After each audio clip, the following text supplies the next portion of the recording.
ఉన్న బంగారాన్ని విడిపించి ఆ రోజు ఆన్లైన్ రేటుకే మేము కొంటాం. Sharma gold company. నమస్తే, వెల్కమ్ టు సుమన్ టీవీ. నేను మీ యామ్ని.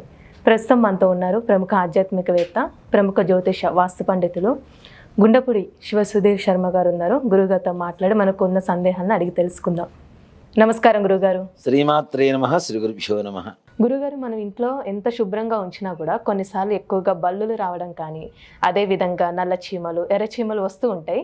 ఇవి కూడా అదృష్టానికి సంకేతం అంటారు, నిజమేనాది? అంటే ఇందాక మనం ఒక వీడియోలో చెప్పుకున్నాం, ప్రతి ప్రాణిలో భగవంతుడిని చూడటమే మన ధర్మం అని. అలాగే లక్ష్మీ యోగం కలుగుతుంది అని చెప్పడానికి కొన్ని శకునాలు ఉంటూ ఉంటాయి మనకి. ముఖ్యంగా శకునాలు మనం కొంతమంది నమ్మరు. వాళ్ళు ఎదురొస్తే ఏముంది, వీళ్ళు ఎదురొస్తే మనం చేసుకునే పని మనం చేసుకుందామని. శకునాలకు ఉండేటువంటివి, స్వప్నాలకు ఉండేటువంటివి, అలానే కొన్ని సంకేతాలు ఉంటాయి. గృహంలో లక్ష్మీదేవి రావడానికి కొన్ని సంకేతాలు ఉంటాయి. ఈ సంకేతాలు వేటి ద్వారా వస్తూ ఉంటాయి? ఎక్కువగా కొన్ని ప్రాణుల ద్వారా, జీవరాశుల ద్వారా మనకు వస్తూ ఉంటాయి.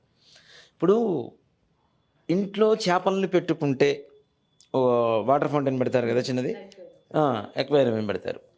అది పెట్టుకుంటే మత్స్యంత్రం అని చెప్పి మనం చాలామంది ఏదో మన ఫ్యాషన్ పెంచుకుంటున్నారు అనుకుంటాం. ఓ మాట చెప్పాలంటే అది లైవ్ మత్స్యయంత్రం, లైవ్, అంతే కదా. ఇప్పుడు యంత్రం మీద కొన్ని అక్షరాలు రాసేసి, చేప బొమ్మ వేసి దాంట్లో కొన్ని బీజాక్షరాలు రాసి దానికి జపం చేసి యంత్రానికి శక్తినిచ్చి గోడలో పెడితే మనకి వాస్తు దోషాలు పోతాయని చెప్పి మనం నమ్ముతూ ఉంటాం, అవునా? ఈశాన్యంలోనే మత్స్య యంత్రాలు, శీతల యంత్రాలు, ఇట్లాంటి యంత్రాలు పెడుతూ ఉంటాం. మనం ఎక్కడైనా చూడండి, ఈ చేపలు పెట్టేటువంటి యాక్వేరియం ఏదైతే ఉంటుందో కంప్లీట్ ఈశాన్యంలోనే పెడుతూ ఉంటారు ఎక్కువ. దేనికి అంటే లైవ్లో మత్స్య యంత్రమే అది. ఓ మాట చెప్పంటే అంటే నిజ మత్స్య యంత్రం, ప్రాణాలతో ఉన్నటువంటిది. అవి కొన్ని ఉన్నట్టుండి మొత్తం ఒకటేసారి చనిపోతూ ఉంటాయి. అంటే ఆ ఇంట్లో ఏదో జరగరా అనేటువంటిది ఒక మైల కానీ, ఇప్పుడు దేవతాశక్తి ఉండేటువంటి వాటికి మనం డైరెక్ట్ పోయి ముట్టుకోలేం కదా అన్ని పరిస్థితుల్లో. అలాంటి వాటిల్లో ఇలాంటివి ఏమైనా జరుగు ఉంటే తప్పనిసరిగా అలాంటివి జీవరాశులు చనిపోవడం ఇట్లాంటివి జరుగుతూ ఉంటాయి. అలాగే ఇప్పుడు మీరు అడుగుతున్నటువంటి బల్లులు, ఈ చీమలు, ఇట్లాంటివి ఏవైతే ఉంటాయో, తంత్రశాస్త్ర పరిహారంలో లక్ష్మీదేవి ఇంట్లో ఉండాలి అంటే చీమల వరుసకి పంచదార వేయమని శాస్త్రం చెప్తాం. ఎక్కడైతే చీమల వరుస పోతూ ఉంటుంది కదా, అక్కడ పంచదార వేస్తారు. మన వాళ్ళు ఏం చేస్తారు, ఎక్కువ మంది గమాక్సిన్ పౌడర్ చల్లుతారు చీమలు కొడుతూనే పోవాలని. అంటే లక్ష్మీదేవిని మనం వస్తున్నటువంటి లక్ష్మీదేవిని వెడి పంపించడమే. మాట చెప్పండి, మరి చీమలు కుడతాయి కదా, చిన్నపిల్లలు ఉంటాయి కదా అంటే జాగ్రత్త తీసుకొని వాటికి పంచదార వేసిన తర్వాత ఆటోమేటిక్గా అవి తీసుకొని అవి వెళ్ళిపోతూ ఉంటాయి. ఆ పంచదార వాటికి ఉండేటువంటి యాంటీనా లాగా ఉండేటువంటి ఏవైతే కొమ్ములు ఉంటాయో అవి వాటితో ఆ పంచదార గుళికను పట్టుకొని వెళ్ళిపోతే అక్కడ ఉండవు. మిగిలిన వాటికి ఉండే లక్షణం ఏంటి, ఒకసారి ఒక చోట మనం పెట్టాము అంటే ప్రతిసారి అక్కడికే వచ్చేసి కాపలా కాస్తూ ఉంటాయి. పిల్లులు కానివ్వండి, కుక్కలు కానివ్వండి, నక్కలు కానివ్వండి, ఏవైనా సరే. ఇప్పుడు మనం అన్నం ముద్ద పెట్టాం, ఆటోమేటిక్గా అదే సమయానికి కుక్క మరలా అక్కడికి వస్తుంది. కానీ చీమలు అలా ఉండవు. ఇచ్చిన మనం ఏదైతే పదార్థం వేస్తున్నామో పంచదార, ఆ శర్కర తీసుకొని వెళ్ళిపోతాయి అక్కడ నుంచి. అంటే లక్ష్మీదేవి నీ ఇంట్లోకి అడుగు పెట్టబోతుంది అని చెప్పడానికి శుభ సంకేతం అది, ఓ మాట చెప్పాలంటే. అలాగే బల్లులు అరుస్తూ ఉంటాయి. బల్లి అరుపు అసలు మనకు వినపడదు సామాన్యంగా. మాట చెప్పాలంటే ఏదో సినిమాటిక్గా చెప్తుంటారు కానీ, బల్లి అరిచింది శుభం అని చెప్పి చదువుతుంటారు కానీ, బల్లి అరుపు అనేది చాలా నిదానంగా లో సౌండ్లో ఉంటుంది. ఎలా ఉంటుందంటే అంత చిన్న సౌండ్లో ఉంటుంది. ఆ టప్ టప్ అని కొట్టుకోవటంలోనే సౌండ్ వస్తుంటుంది. రెండు పెదవులు ఇట్లా కొట్టుకుంటూ ఉంటుంది కదా, కింద పెదవి పై పెదవి, దాంట్లో చిన్న సౌండ్ వస్తుంది, చిన్న విజిల్ లాగా వస్తుంది. అదే బల్లి అరుపు అంట. అంటే మనం చెప్పిన దానికి ప్రకృతి కూడా సహకరిస్తోంది, సత్యం అని చెప్పి సహకరిస్తుందని చెప్పడానికే బల్లి అరిచింది శుభం అని చెబుతాం, సత్యం రా అని చెబుతాం, అవునా? ఇప్పుడేంటి, కరెంటు పోయినా మనం చెప్పేటప్పుడు కరెంటు పోతే సత్యం అంటాం, వస్తే సత్యం అంటాం, తుమ్మినా దగ్గిన అనే దానికి. అలా కాకుండా మనంతలో మనం చేసేవి కాకుండా నిజంగా జీవాల ద్వారా వచ్చేటువంటి సంకేతాలు చాలా విశేషంగా ఉంటాయమ్మ. చీమలు లక్ష్మీదేవికి ప్రదం, లక్ష్మీప్రదం. అలాగే బల్లులు కూడాను. కానీ కొంతమందికి అంటే బల్లి అంటే ఎవరికైనా ఒక ఎలర్జీ ఉంటుంది. అంటే దాని మీద ఉండేటువంటి శరీర ధర్మం ఏదైతే ఉంటుందో దాన్ని చూస్తేనే ఒక ఎలర్జీ లాగా వస్తుంది ప్రతి ఒక్కరికి. అది మగ కావచ్చు, ఆడవాళ్ళు కావచ్చు. కానీ ఆడవాళ్ళు ఇంకాస్త ఎక్కువ భయపడుతూ ఉంటారు. అది ఎలా అంటే డైరెక్ట్ యమదూత వచ్చి మన ముందు నిల్చుంటే కూడా అంతలా అరవరు. బలికి చూసి అరుస్తాం. బల్లిని చూస్తే మాత్రం ఆ రూమ్లో ఉండరు. ఆల్మోస్ట్ అది బయటికి పోయిందని నిర్ధారణ చేసుకుంటేనే బయటికి. కొంతమంది ఉంటారు, నాకు తెలిసిన వాళ్ళు ఉన్నారు, వాళ్ళ ఇంట్లో బల్లులు వస్తాయని చెప్పి రాత్రిపూట పడుకునేటప్పుడు కూడా తలుపుల దగ్గర కూడా చిన్న గ్యాప్ వస్తుంది, గ్యాప్ దగ్గర క్లాతులు పెట్టేసి పడుకుంటారు. ఒక్క రోజు బల్లి కనపడిందంటే ఓ 2 రోజులు ఆ ఇంట్లో ఉండకుండా వాళ్ళ బంధువులు ఇంటికి పోయి కూడా నిద్ర చేసేస్తారు కొంతమంది. అంత భయంకరంగా ఉంటుంది. కానీ అవి కూడా శుభసూచకమనే చెప్తాం. నిజంగా మాట చెప్పండి, బల్లులు ఎక్కడ కనపడుతున్నాయో మనం అనుకునేటువంటి కార్యం దిగ్విజయం కాబోతుంది అని చెప్పడానికి సంకేతమే అది. అంటే మనం ఏదైనా సంకల్పం చేసుకుంటున్నాం, ఒక చోటుకి వెళ్ళాలనో, ఒక వివాహ ప్రయత్నం చేస్తున్నామనో, ఒక ఉద్యోగం ప్రయత్నం చేస్తున్నామనో, అలాంటి వాటికి బల్లులు కనపడుతూ ఉంటే ఇంట్లో అక్కడక్కడ ఎక్కువ కాకుండా అక్కడక్కడ ఎక్కువ కనపడ్డా కూడా ప్రమాదమే. అవి ఎక్కడనే ఏదైనా పాలల్లో పడితే అవి తాగితే మళ్ళీ అదొక ప్రమాదం. అవునా? ఓ మాట చెప్పాలంటే బల్లి శాస్త్రం అనేటువంటిది ఒక శాస్త్రం ఉంది కదా మనకు. అసలు బల్లి ఎక్కడ పెడితే ఏ రకమైనటువంటి ప్రమాదాలు, ఏ రకమైనటువంటి శుభసూచికాలు ఉంటాయని చెప్పేసి. అలానే కంచిలో అనుకుంటా, కంచిలో బంగారు బల్లి, వెండి బల్లి ఉంటాయి. అవి ముట్టుకొని వస్తే బల్లి పడేటువంటి దోషం ఎక్కడా ఉండదు అని చెప్పి వాటిని మనం స్పృశించుకొని ముట్టుకొని వస్తాం వాటిని. తప్పనిసరిగా ఎవరి మీద బల్లి పడింది, కంచి వెళ్ళొచ్చిన వాళ్ళు వెళ్ళి ఆ బంగారు బల్లి ముట్టుకున్న వాళ్ళని ముట్టుకున్నా కూడా ఆ దోషాలు పోతాయని చెప్పి శాస్త్రం చెబుతుంది. వాళ్ళ వంటి మీద ఉన్నటువంటి బంగారాన్ని ముట్టుకున్నా, వాళ్ళని ముట్టుకున్నా తప్పనిసరిగా ఆ దోషాలు పోతాయి. బల్లి పడ్డా ఏమైనా సరే తప్పనిసరిగా ఒకసారి తలస్నానం చేసి దేవుడి దగ్గర దీపారాధన చేసుకుంటే చాలు. భయపడాల్సిన అవసరం లేదు. అమ్మో తల మీద పడిపోయింది కలహం అంటారు. పెదవి మీద పడితే మృత్యువు. అవును నిజమే, మరి పెదవి మీద పడితే దాని విషయం మన నోట్లో పోతే మన మృత్యువు కాదా? మరి శాస్త్రం ఉందంటే శాస్త్రమే. దాన్ని కొంతమంది ఖండిస్తుంటారు, బలి శాస్త్రం లేదు, పుట్టుమచ్చల శాస్త్రం లేదు, అది లేదు, ఇది లేదు. నిజంగా ఒక మాట చెప్పాలంటే ప్రతిదానికి ఒక ధర్మం అనేది ఉంది. లేకపోతే పూర్వీకులు రాసిన వాళ్ళంతా పిచ్చివాళ్ళ అమ్మ వాటి గురించి రాసింది. అలానే ఇప్పుడు ఈ పిల్లులు అవి వస్తూ ఉంటాయి మనకి. చూడండి, సంతానం లేని వారి ఇంట్లో పిల్లు తొందరగా సంతానం పెట్టవు. ఎక్కడ కూడా అవి ఈనవు. సంతానం ఇప్పుడు కొంతమంది ఉంటారు, పెళ్ళి 20 ఏళ్ళు 30 ఏళ్ళు అవుతుంది, 18 ఏళ్ళు 17 ఏళ్ళు అవుతుంటాయి, వాళ్ళకి సంతానం లేదు. ఆ సంతానం లేని వాళ్ళ ఇళ్లలో పిల్లులు ఎక్కడ కూడా ఈనవు. అలానే కొంతమంది ఇళ్లలో అండి ఎక్కువగా పక్షులు గూడులు కడుతూ ఉంటాయి. వాళ్ళ ఇళ్లలో కూడా సంతానం ఎక్కువగా ఉన్న విషయం అయితే చూసాను నేను కూడా. తప్పనిసరిగా వాటిల్లో ఏంటంటే ఆ గుడ్లు ఏవైతే ఉంటాయో అవి ఎక్కడైనా దెబ్బతింటే వాటి బాధ కూడా మనకు కూడా ఉంటుంది. అంటే మనం వాటిని సంరక్షించకుండా ఉండకపోవటం వల్లనే జరుగుతుంది కదా. ఇప్పుడు వాటి రక్షణ అవి చూసుకుంటాయి. దాంతోపాటు మనం కావాలని చెప్పి కర్రతో కొట్టేయటం, తీసేయటం అవి కూడా పాపాలే. ఇప్పుడు కాదు, భవిష్యత్ తరాలకి మనం చేసేటువంటి ఒక జీవిని మన చేతులారా గుడ్డును పగల కొడుతున్నామంటే ఒక జీవి పోయినట్టే, ఒక ప్రాణం పోయినట్టే.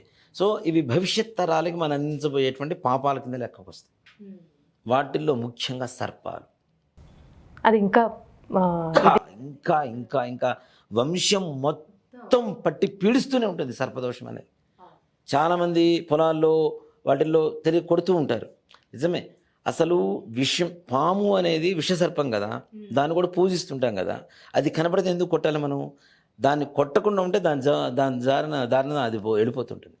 పాము ఎందుకు కాటేస్తుంది మనల్ని అంటే మనమేం చేస్తాము అనేటువంటి ఒక భయంతో మనల్ని కాటేస్తుంది. కానీ దాన్ని మనం ఏం చేయకుండా ఉంటే అది పోయేటువంటి దారిలో చక్కగా వెళ్ళిపోతూనే ఉంటుంది. అవునా? ఇప్పుడు పాములు పట్టేవాళ్ళు కూడా చంపరు చూడండి, చక్కగా తీసుకెళ్ళి బ్యాగులో పెట్టేసి అక్కడ అడవుల్లో వదిలేస్తుంటారు వాటి. మరి సర్పజాతి లేకపోతే కప్పలు వీటన్నిటికీ అంటే ఒక రకమైనటువంటి హింస అహింస మన జీవన విధానం కావచ్చు, సృష్టి ధర్మం కావచ్చు, ప్రతి ఒక్కటి బ్రతకని వారి ప్రతి ఒక్కదాన్ని మనకి హాని చేస్తామని చెప్పి మనం బాధపడుతుంటాం, భయపడుతుంటాం. మనం ఎక్కడ హాని చేస్తామో అని చెప్పి అవి ఎదురు తిరిగితే అప్పుడు కాటు వేస్తున్నాయి. అవి ఒక కర్ర తీసుకుని కొట్టబోండి అప్పుడు కాటేస్తుంది. నిజంగా ఇప్పుడు చాలామంది చాలా వీడియోస్ చూస్తూనే ఉంటారు, పాము కనపడుతుంటుంది, దండం పెడుతూ ఉంటే అవి పోతాయా? పోవా? వెళ్ళిపోతాయి. మరి వాటిని ఏమైనా చేస్తేనే కదా అవి మనల్ని చేసేది. వాటి మనుగడ లేకుండా మనం చేస్తున్నాం. పాములు లేకుండా, పక్షులు లేకుండా, జంతువులు లేకుండా కొన్ని రకాల జంతువులే అసలు అంతరించిపోయేటువంటి పరిస్థితికి వచ్చేసి. అంటే కొన్నిసార్లు మనం పాముని మనం భయంతో చంపేస్తాం కదండి, అవి కూడా శాపంగా అవుతుందా? అంటే కొంతమంది దానికి సంబంధించి దాన సంస్కారం అదొకలాగా చేస్తూ ఉంటారు.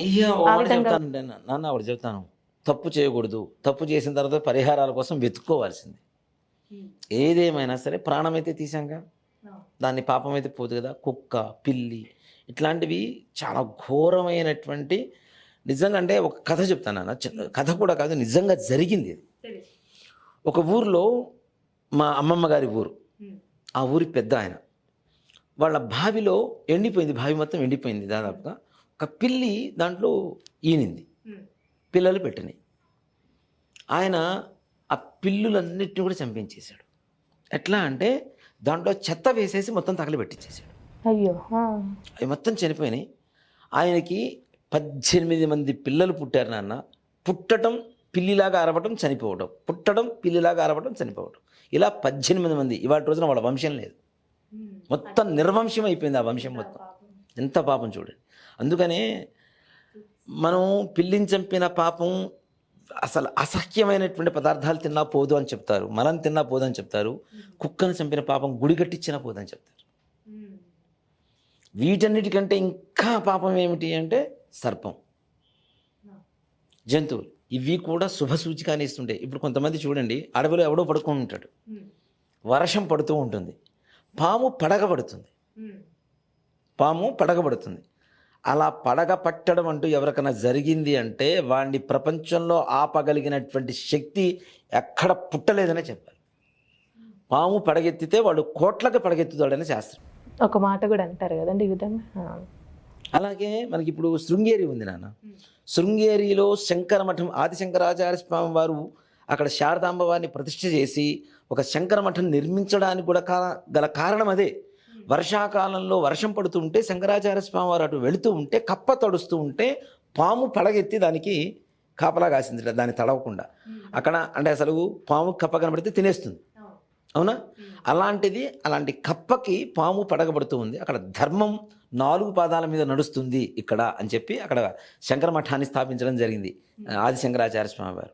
అంటే సర్పజాతికి కూడా నీతి, నిజాయితీ, ధర్మం అన్నీ పాటిస్తాయి. ఎప్పుడంటే వాటికి ఎదురు తిరగకుండా ఉన్నంత కాలం మాత్రమే. ఎదురు తిరిగితే, ఇప్పుడు గట్టిగా నన్ను ఎవరిని అరిస్తేనే అరుస్తానా రమణ? నాకెందుకు వచ్చిన వాసన తలంచుకొని పోతానా?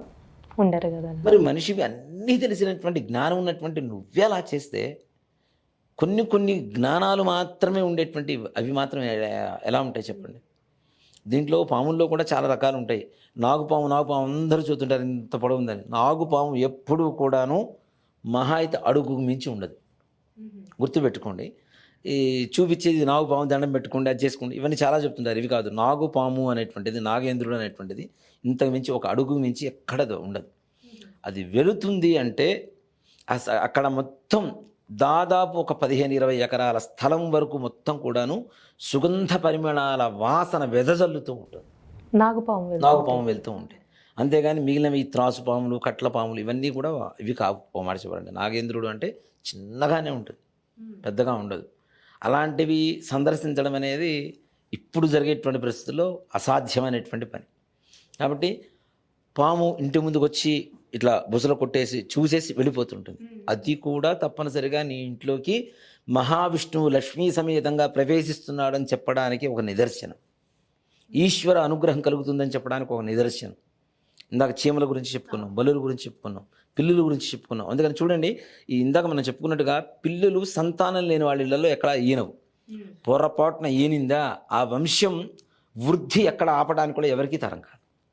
తప్పనిసరిగా తదుపరి సంతాన యోగం వీళ్ళకి కలగబోతుందని చెప్పడానికే అది సంకేతంగా తెలుసుకోవాలి మనం. పిల్లులు కూడా చూడండి, ఒక చోట పెడితే 7 ఇళ్ళు మారుస్తుందని చెప్తుంటారు. ఒక చోట ఇంతుంది, ఇంకో చోట పెడుతుంది, మళ్ళీ ఇంకో రోజుకి ఇంకో చోట పెడుతుంటుంది. అంటే వాటిని సంరక్షించుకునేటువంటి శక్తి ఉంటుంది. తప్పనిసరిగా వాటిని ఎక్కడా కూడా ఏ రకమైనటువంటి మరణానికి గురి కానివ్వవు అవి. అంటే దాని పరమార్థం ఏంటి? ఎక్కడ పిల్లి ఈనుతుందో సంతానం లేని వాళ్ళ ఇంట్లో వాళ్ళ వంశం ఎక్కడా కూడాను ఆటంకం లేకుండా వృద్ధి జరుగుతుందని చెప్పడానికి సంకేతం అవుతుంది. అందుకే 7 ఇళ్ళు అలా తిరుగుతుంది. అందుకని ఇవన్నీ కూడాను మన జీవరాశులన్నీ కూడాను ఒక్కొక్క సంకేతాన్ని మనకు తెలియజేస్తూ ఉంటాయి. ఇందాక మన శృంగాల గురించి మాట్లాడుకున్నాం. అలాగే ప్రతి జీవరాశి కూడా ఒక సంకేతాన్ని ఇస్తూ ఉంటుంది మనకి. అది శుభమా అశుభమా? చాలామంది గబ్బిడాలు ఇంట్లోకి వచ్చిన మేము ఇంట్లో ఉండకూడదు అంటారు. అది కూడా అంటారు కదా. గరుడ పక్షి అంటే గ్రద్దలు ఎప్పుడైతే ఇంట్లోకి వస్తాయో అప్పుడు మాత్రమే ఉండకూడదు. ఈ గబ్బిలాలకి ఏం పర్లేదు అంటారు. గరుడ పక్షి అసలు ఇంట్లోకి రాదు, నెంబర్ 1. ఇంకోటి వస్తుంది గుడ్ల గూబ కదా. గుడ్ల గూబలు వచ్చిన ఇంట్లో మాత్రం ఏదో చెడు జరగబోతుంది అని సంకేతం. అలాగే భూత ప్రేత పిశాచ బాధ కూడా ఆ ఇంట్లో ఉన్నది అని చెప్పడానికి ఒక సంకేతం. గబ్బిలాలు మనకు రాను రాను సినిమాల్లో చూసి గబ్బిలాలు ఏదో గుహలో ఉంటాయి, బయటికి రావడం, ఈ రకమైనటువంటి ఇవి చేస్తున్నాం. కానీ గబ్బిలం ఎక్కడ ఏ ఇంట్లో అయితే ఒకసారి తిరిగి వెళ్ళిందో ఆ ఇంట్లో లక్ష్మీదేవి తప్పనిసరిగా కనకవర్షం కురిపిస్తుంది. ఇది నా స్వానుభవం కూడా. నాకు డబ్బులు లేవు అనుకున్నప్పుడల్లా మా ఇంట్లో ఎప్పుడో ఒకప్పుడు ఒక గబ్బిలం చూసాను ఎక్కడో చోట. అసలు ఆ తర్వాత 1 సంవత్సరంన్నర 2 సంవత్సరాల పాటు నాకు ఎక్కడ ధనానికి ఎక్కడో లోటు ఉండేది కాదు. ఏదో ఒక విధంగా డబ్బులు చేతికి వస్తుండేవి, చక్కగా హాయిగా ప్రశాంతంగా జీవితం సాగిపోతూ ఉండేది. గబ్బిలాలు కూడా లక్ష్మీప్రదమే. గుడ్ల గూప కానీ ఇట్లాంటివి ఇంట్లోకి వస్తే ఆ ఇంట్లో మొత్తం శుభ్రం చేసుకొని గోమూత్రం చల్లుకొని, ఇప్పుడు ఇల్లు వదిలిపెట్టి వెళ్ళిపోవాలి అని పూర్వకాలంలో శాస్త్రాలు ఉండేవి. కానీ ఇప్పుడు ఇల్లు వదిలిపెట్టి వెళ్ళిపోవాలంటే ఎక్కడికి వెళ్తాను నాన్న? కష్టం. అవునా, కష్టం. కాబట్టి ఇల్లు మొత్తం శుభ్రంగా కడుక్కొని చక్కగా గోమూత్రం చల్లుకొని ధూపం వేసుకొని మరలా పునర్వాసానికి ప్రశాంతంగా ఉండవచ్చు. ఇవన్నీ కూడాను సంకేతాలు తెలియజేసేటువంటి జ్ఞానానికి ఒక్కొక్క జీవికి ఒక్కొక్క జ్ఞానం ఇచ్చింది. ఆ జ్ఞానాన్ని అవి మనం తెలుసుకోలేక అజ్ఞానంలో ఉండి వాటిని సంహారం చేస్తూ వినాశనం చేస్తూ ఉన్నాం. కాబట్టి జీవరాశులు అన్నీ కూడా మంచివే, వాటిలో ఏవి చెడు ఉండవు. చాలా చక్కగా తెలియజేశారండి, ధన్యవాదాలు. శ్రీమాత్రే నమః, శ్రీ గురుభ్యో నమః. సుమన్ టీవీలో మీ పర్సనల్ అండ్ బిజినెస్ ప్రమోషన్స్ కోసం కింది నెంబర్కి కాంటాక్ట్ చేయండి.